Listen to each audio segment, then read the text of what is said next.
예, 2차 시 합시다. 사고 표현 7주 2차 시. 1차 시에는 건절되지 않는 체육계 폭력과 방관자 효과 이렇게 두루 살펴봤죠. 2차 시에는 여전히 성폭력 범죄에 둔감한 사회에 대해서 이야기를 해봅시다. 조영주 장편 소설 붉은 소파. 지금 7차 시에는 7주 차에는 1, 2, 3차 시에 모두 이 자료가 네, 교수신문에 연재하고 있는 칼럼 중에서 가져왔습니다. 예. 그리고 우리가 8주 차에는 사형제도와 관련된 이러저러한 8주차와 9주차는 사형제도와 관련해서 두루두루 자료들을 가지고 좀 깊이 있게 그 문제를 따져보려고 합니다. 자, 2차 시 성폭력 범죄에 둔감한 사회 심각하죠. 나 이제 나는 딸이 하나 있고 아들이 하나 있어요. 그래서 늘 이런 문제에 굉장히 좀 민감하고 그럽니다. 자, 우리 수업 듣는 이제 친구들 중에서도 여학생이 좀 더 많던가요? 3분의 2 정도 되나? 남학생은 3분의 1 정도 되고, 예, 봅시다. 뭐, 남학생이나 여학생이나 다 해당되는 문제니까요. 이제 조영주 여성 작가인데, 붉은 소파라고 하는 게 있습니다. 장편 소설인데, 이제 소설을 보면, 15년 전에 연쇄 성폭력 피해로 생을 달리한 딸의 세상에 그 딸의 범인을 찾기 위한 아버지가 이제 범인을 찾기 위해서 이렇게 애를 쓰는 그 이야기를 담고 있어요. 그러니까 이제 살해된 딸의 기억을 붙잡고 살아가는 사진작가 정석주와 그러니까 이 정석주가 이제 그러니까 이 사람이 아버지가 사진 작가거든요. 정석주와 이 사람은 이제 그 붉은 소파 제목이 붉은 소파잖아요. 이 소설에 그러니까 그 붉은 소파를 이제 앉혀놓고 자기 딸을 거기 앉혀놓고 사진을 찍고 그랬었는데 그 딸이 이제 살해됐단 말이에요. 그래서 그 붉은 소파를 여기저기 사람들이 많이 다니는 곳에다가 배치를 해놓고 왜냐하면 거기에 누군가가 앉거나 관심 보이는 사람이 범인일 것이다. 뭐 이런 이제 어떤 예감을 어, 갖고 있는 거죠. 어쨌든 살해된 딸의 기억을 붙잡고 살아가는 사진작가 정석주와 그다음에 다른 인물이 또 이제 하나 나오는데 그 자신이 연쇄 성폭행 살인 사건의 생존자인 형사 김나영 이 두 사람이 공소시효 소멸 직전에 연쇄 살인범을 추적하는 그런 과정에서 결국 자기 안의 상처를 치유하고 극복해 나가는 이제 그런 이야기입니다. 그 살인 범죄가 아마 공소시효가 20년인가 될 거예요. 결코 쉬운 일은 아니죠. 이 치유라고 하는 것이. 그러나 그것은 그러한 그 바람을 담은 소설일 뿐이죠. 근데 현실은 정말 너무 가혹해서 어떤 성폭력 시행자 아버지는 충격을 받아 뇌출혈로 쓰러져 숨져. 이건 뭐냐면 이제 이건 도어락이라고 하는 또 영화인데 혹시 여러분 봤나요? 이것도 내가 영화관에 가서 이 영화를 봤는데 아주 답답해 미쳐 죽을 뻔했어요. 예, 참, 그, 음, 조금 이따 그 부분은 또 아래쪽에서 이야기하도록 하고요. 하고, 잠깐만요. 예, 뭐 자료를 좀 봤습니다. 하여튼 도어락이라고 하는 영화 좀 이따 이야기하도록 하고요. 자, 이제 요 얘기 좀 하고 싶어요. 이것도 이제 어, 2004년도에 한 여자 대학원생이 아르바이트로 사극 드라마의 보조 출연자 일을 하게 돼요. 그러니까 그 이제 보조 출연자 일을 했는데, 그러니까 일어나 봐요. 텔레비전에서 방영되는 사극뿐만 아니라 많은 드라마가 그 방송국에서 직접 그 제작하는 게 아니라 다 외주를 주는 모양이에요. 그러니까 외부 제작업체에서 만들어서 이제 공급하는 것인데, 특히 그 사극 같은 경우는 이제 그 어, 뭐 산속이라든가 이런 데서 오랫동안 이제 그 장면을 찍는다고 그래요. 그리고 또 사극은 유난히 그 보조 출연자가 많잖아요. 예, 뭐 어떤 뭐 전쟁 전투 씬을 찍으면 남자들이 이제 그 장병들, 병사들 굉장히 수가 좀 많이 필요하잖아요. 그다음에 또 뭐 이제 이런저런 그 뭐 여인들도 그 보조 출연자로 사극은 또 많이 필요하니까. 그런데 이제 여기 보니까 그 보조 출연자들을 누가 관리하냐면 그 보조 출연자 공급 업체에 각 반장들이 있는 모양이에요. 이 반장들이 이 보조 출연자들을 누구로 이렇게 되면 출연시키고 뺄 것인가에 대한 전적인 권한을 갖고 있단 말이에요. 그러니까 한 여자 대학원생이 이제 아르바이트로 사극 드라마의 보조 출연자 일을 하다가 보조 출연자 공급업체 반장 12명에게 집단 성폭행을 당하게 돼요. 이 아주 이 나쁜, 예, 이 못된 집단 성폭행을 당한 후에 충격과 경찰 조사 과정에서 겪은 스트레스 후유증으로 2009년 8월 자살을 해요. 자살을 하는데 자살을 하게 되는데 세간의 일을 단역배우 집단 성폭행 사건 이렇게 이야기합니다. 수사 과정에서 조사관이 네 번이나 바뀌었는데 한 조사관은 그녀가 메모한 증거 자료를 20번 넘게 책상 위에 후려치면서 성이 좋아서 자는 것 아니냐 이렇게 말했다고 그래요. 또 어떤 수사관은 종이에 그 남자들의 성기를 그려보라고 했고, 어떤 수사관은 이 아가씨가 지나가면서 이 아가씨가 12명이랑 잤다는 사람이야? 세상에 정말 정말 여러분 어떻습니까? 이런 정말 내가 이게 아, 자 언니에게 이제 보조 출연자 아르바이트를 지원했던 여동생도, 그러니까 이제 이 여동생이 원래는 그 이제 보조 출연 아르바이트를 하고 그랬던 모양인데, 자기 언니한테도 이제 이렇게 한번 해보도록 권했다는 얘기죠. 그래서 언니가 처음에는 이제 이런 그 집단 성폭행을 당하고 나서 언니가 이제 그 자기 방에 틀어박혀서 나오지도 않고 음식도 먹지 않고 뭔가 좀 이상하고 그러니까 이제 그 나중에 이야기를 들은 거죠. 그런데 언니가 결국은 죽었잖아요. 아무것도 할 수 없어서 죽었어요. 자살을 했어요. 그러니까 여동생도 언니의 자살 후에 며칠 안 돼서 자기도 죽어요. 아버지는 이 충격에 그러니까 충격에 쓰러져서 뇌출혈로 숨지는 거죠. 어, 세상에. 예, 일가족이 자살해요. 이제 아버지는 이제 충격으로 죽는 거죠. 사망 당시 언니는 34살, 동생은 30살. 그래서 이제 누가 남았냐? 희생자들 어머니만 이제 남은 거예요. 이 어머니의 이제 주장에 따르면 재판 과정에서 집에 불을 질러 버리겠다, 가족들을 다 또 죽여버리겠다, 이런 이 가해자들의 온갖 협박에 못 이겨서 결국은 고소를 취하했다는 거예요. 너무 이제 그 두려워서.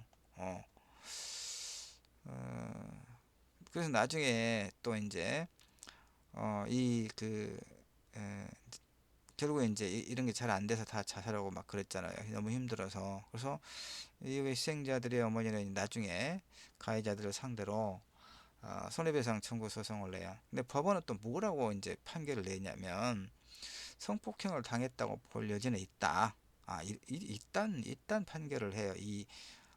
내가 지금 그 욕은 않고 있어요. 속으로는 하고 있는데 수업이라서 욕은 하지 않고 있습니다. 예. 요건 여러분이 해주세요. 성폭행을 당했다고 볼 여지는 있다. 그러나 성폭행을 당했다고 주장한 때로부터 9년 6개월, 자살한 때로부터 4년 6개월이 지나서 이 그 손해배상 청구 소송을 제기했다. 그래서 민법에서 규정하고 있는 소멸시효 3년이 지났다. 그런 이유로 원고 패소 판결을 해요. 어. 아, 이제 그 민법의 소멸시효 그러니까 어떤 손해를 알았다. 그런데 이제 법적으로 이렇게 그 손해배상 소송할 수 있는 기간이 3년인 모양이죠. 아, 문제는 가해자들로 지목된 이들 대다수가 지금도 여전히 방송사 외주 프로그램을 담당하는 하청업체에서 단역배우 공급반장 일을 하고 있다는 얘기예요. 그리고 그들은 아무런 단죄를 받지 않은 데 있어요. 어. 이 공소시효가 지났다는 이유로 우리 사회는 이렇게 풍비박산난 한 가정의 남은 가족, 희생자 어머니밖에 지금 없잖아요. 이 남은 가족의 피눈물 섞인 호소를 외면해요. 그러니까 그 이제 과거사, 그러니까 그 법무부에 이제 이렇게 이제 문재인 대통령, 이제 이거 노무현 대통령이 또 그러니까 개혁 정부가 들어서면서 과거에 이제 소위 독재 정권 때 저질렀던 여러 가지 이제 어떤 어, 그 사건들이 은폐되고 그런 것들에 대해서 이제 재조사를 하도록 하는 그런 위원회가 이제 구성이 되었죠. 그래서 소위 장자연 사건, 장자연도 우리 쪽 광주의 조선대학교 출신이던데 그 영화배우였잖아요. 그래서 뭐 성접대, 그 김학의 법무부 차관, 그다음에 뭐 땡땡일보 뭐 이런 하여튼 여러 가지 김학의였나요? 그건 지금 자료 봐야겠는데 어쨌든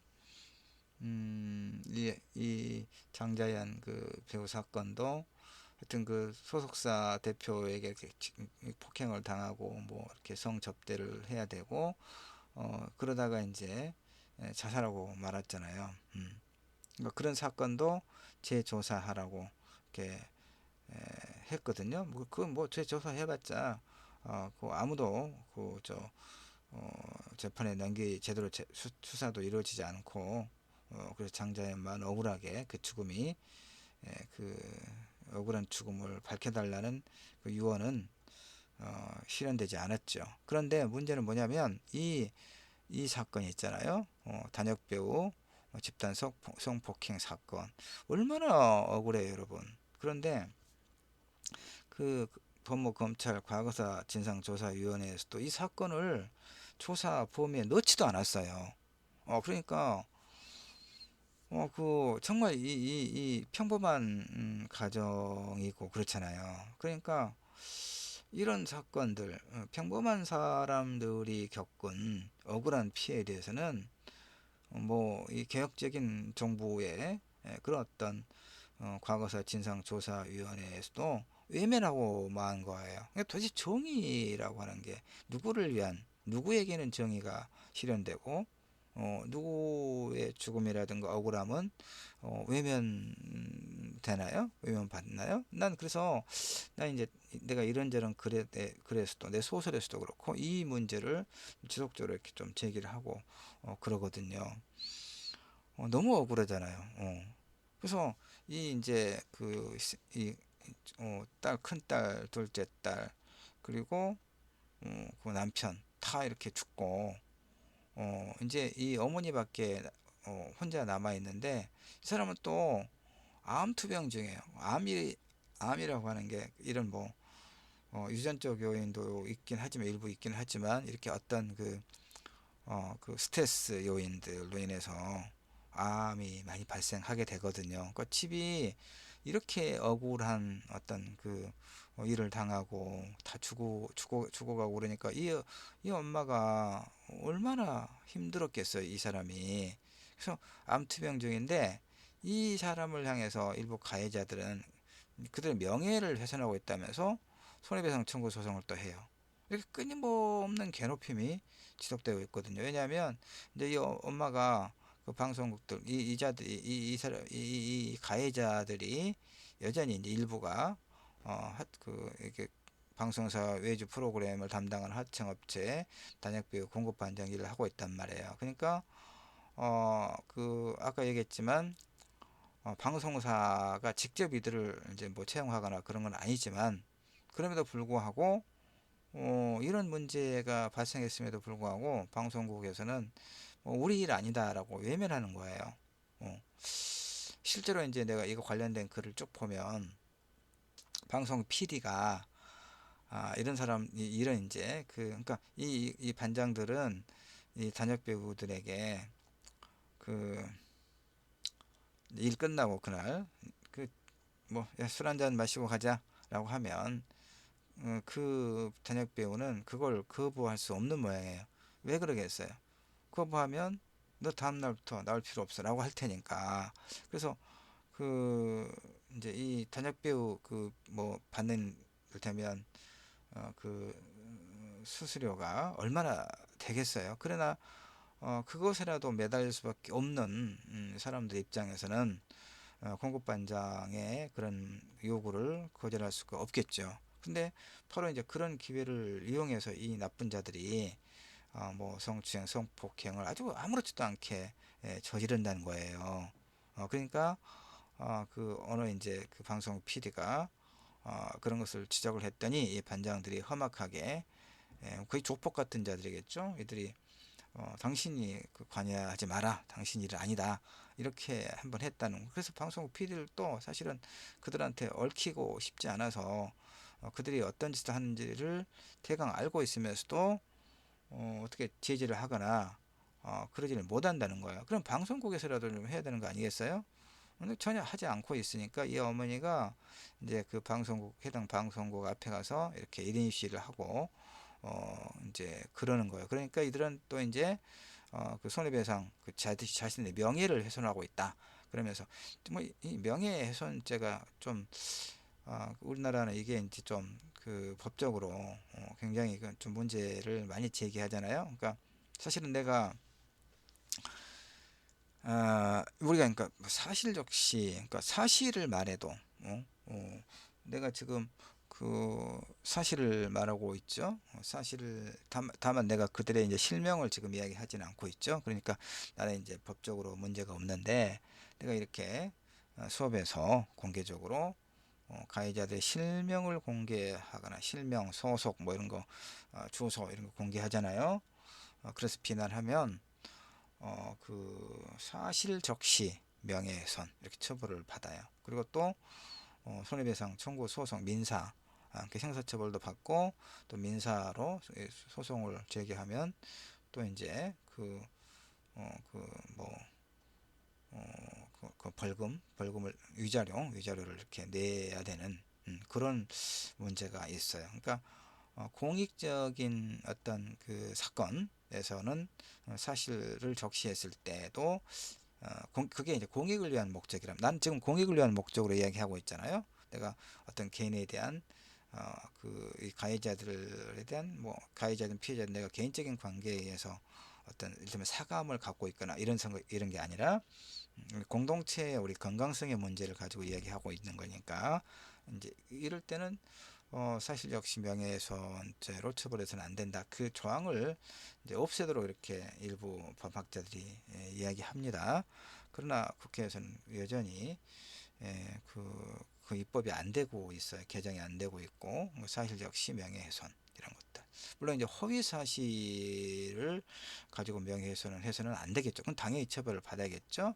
자, 이런 문제가 있습니다. 그래서 이 어떻습니까? 이 사건 얼마나 그래서 이 이제 어머니 이분이 희생자가 이제 그 유튜브를 통해서도 그 계정을 만들어 가지고 이제 이런 끊임없이 호소를 한다고 그래요. 나는 사실 들어가서 보진 않았어요. 왜냐하면 너무 괴롭잖아요. 내가 실제로 뭘 해줄 수도 없는데 너무 괴로워.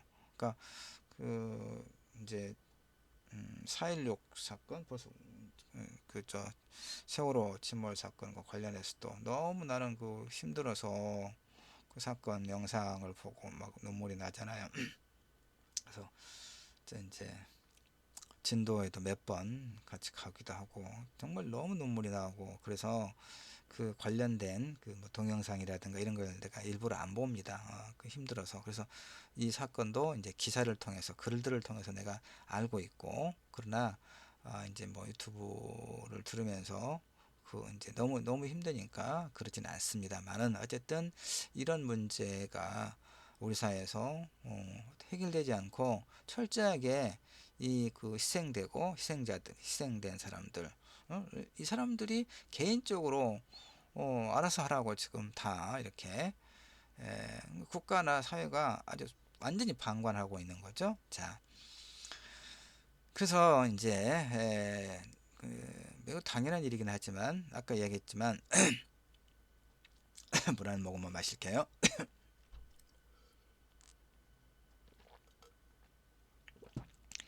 이 반인륜적이거나 국가폭력 희생자들에게는 특별법을 만들어서 공소시효 관계없이 처벌하거나 보상을 하거든요. 그러니까 이것은 매우 당연한 일이다 그 말이에요. 당연히 그렇게 해야 되겠죠. 그러면서 이런 그 억울한 피해자에 대해서 그건 개인적 피해다. 개인적인 그러니까 개인에 맡겨버리는 거죠. 네가 알아서 해라.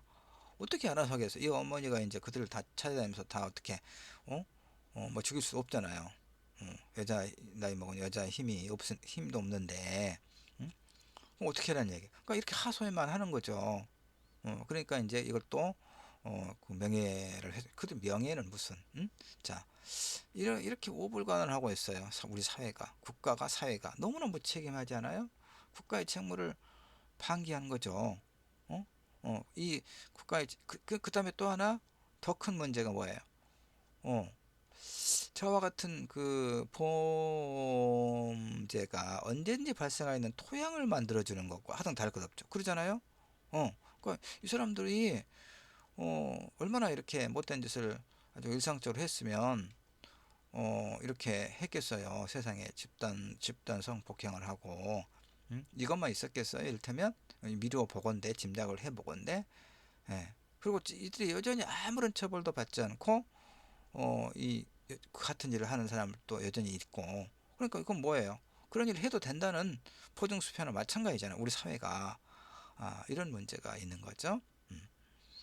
그래서 사건이 발생했던 때는 사실은 이거 언제입니까? 2004년이죠. 그러니까 굉장히 오래됐잖아요. 뭐 거의 한 20년, 20년 뭐 거의 다 돼가는 그런 전인데, 그러니까 그때는 지금처럼 성폭력 범죄에 대한 비난과 단죄가 현저하게 공론화되지 못했던 그런 때죠. 뭐 그러니까 어, 사실은 이런 게 있어요. 이제 그러니까 어, 언어가 없으면 범죄도 없다.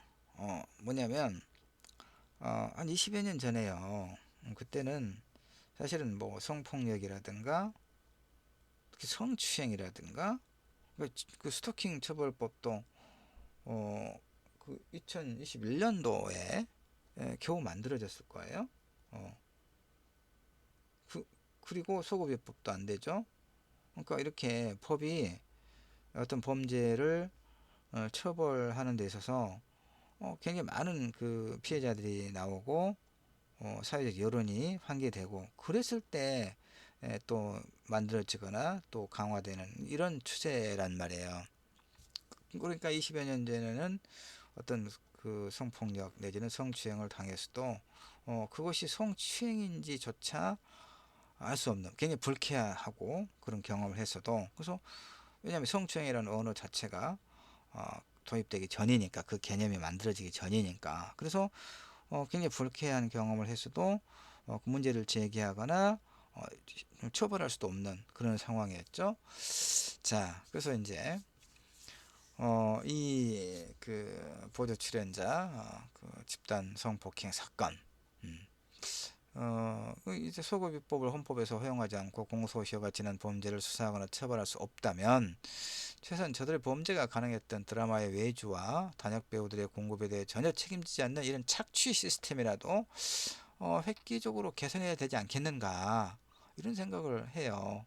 그들 처벌하고 그 피해자에 대한 어떤 그 배상 그렇다 하더라도 이미 다 자살해버리고 죽었는데 어떻게 하겠습니까? 많은 그 유일하게 살아남은 어머니의 그 원한을 조금이라도 한을 풀어 주려면 가해자를 처벌하고 피해가 배상되고 그래야 되지 않겠어요? 근데 전혀 그렇게 되지 않고 있으니까 되지 않고 있는 것이 이제 뭐 이렇게 공소시효가 지나서 처벌할 수 없다.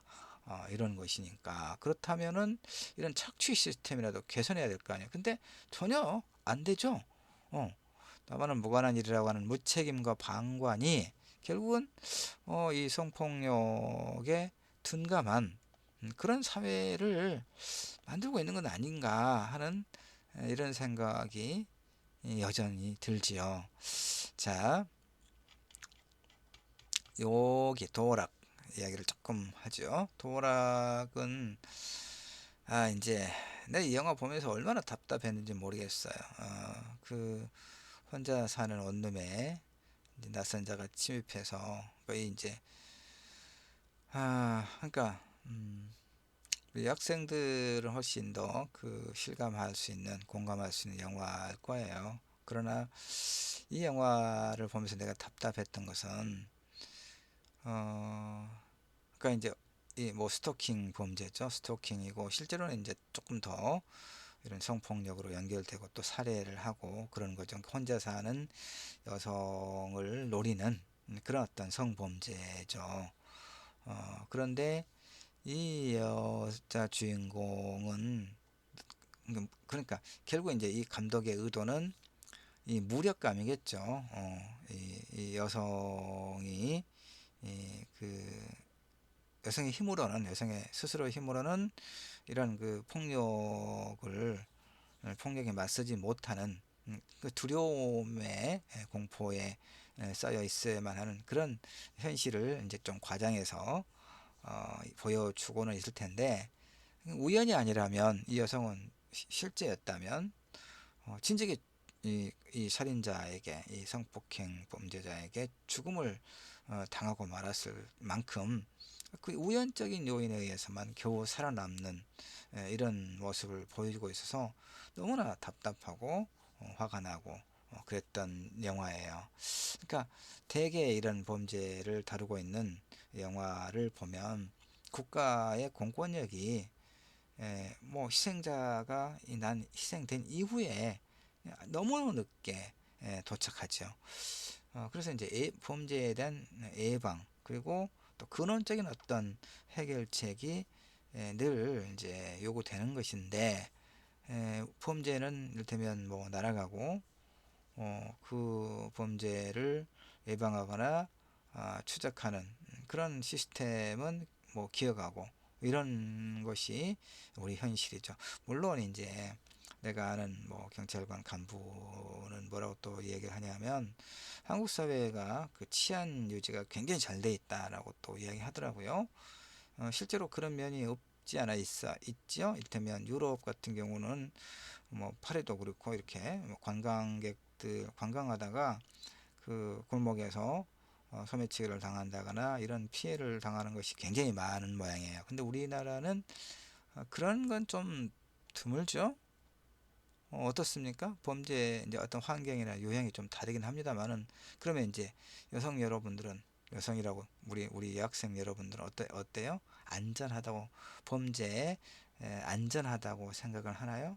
난 그렇게 보지 않거든요. 그래서 한국 사회가 상대적이기도 하고 환경적 요인이라든가 사건의 그 유형이 좀 달라서 그럴 뿐이지 한국 사회가 치안이 유지가 잘 됐다? 난 그렇게 전혀 보진 않아요. 일상적인 폭력, 내재성 폭력, 가정 폭력, 뭐 그다음에 온갖 사기 범죄, 재산 범죄, 경제 범죄 이런 것에 굉장히 노출되어 있고 피해자가 많고 그러니까 내가 정신을 바짝 차리지 않으면 정말 큰일 나는 상황이고, 내가 아무리 정신을 바짝 차려도 이런 상황에 나보다 물리력이 더 크고 강한 자를 어떻게 내가 상대할 수 있겠느냐라고 했을 때, 정말 답답한 거죠. 그래서 결국은 1차 시대 이야기했던 것처럼 방관자, 우리가 방관자가 돼서는 안 되겠다 하는 그런 생각을 계속 좀 하게 됩니다. 자, 여기까지 하고 2차 시에 여기서 마치고 또 쉬었다가 3차 시에 3차 시에는 뭐 코로나 바이러스 공동체 윤리 이런 문제를 한번 이야기를 또 해보도록 하겠습니다.